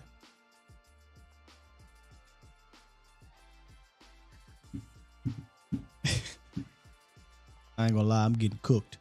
All right, man, let's go ahead and wrap up the show. Good stuff today. If y'all missed it, man, Pat Walker came through, blessed us for our very first debut, our debut episode of our segment, I should say, The Scientific Method.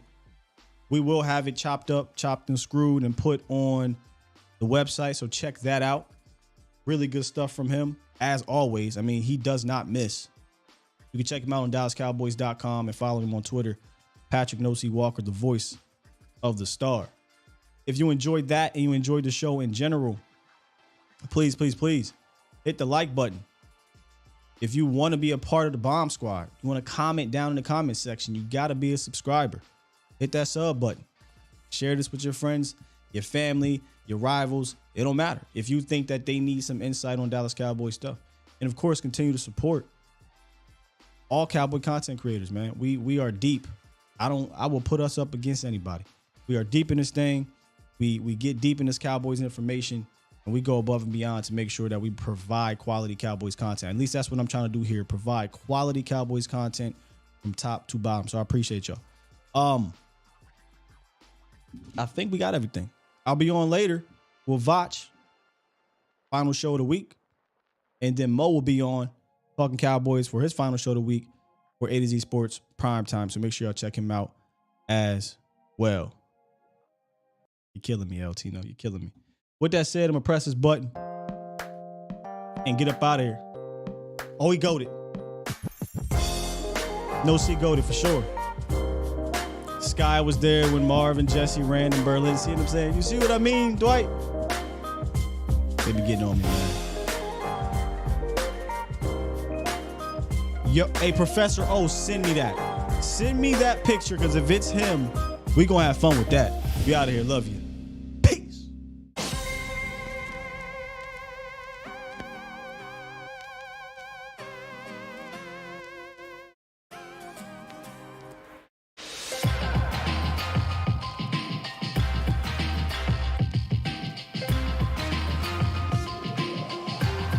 Shout out to the Mod Squad, too.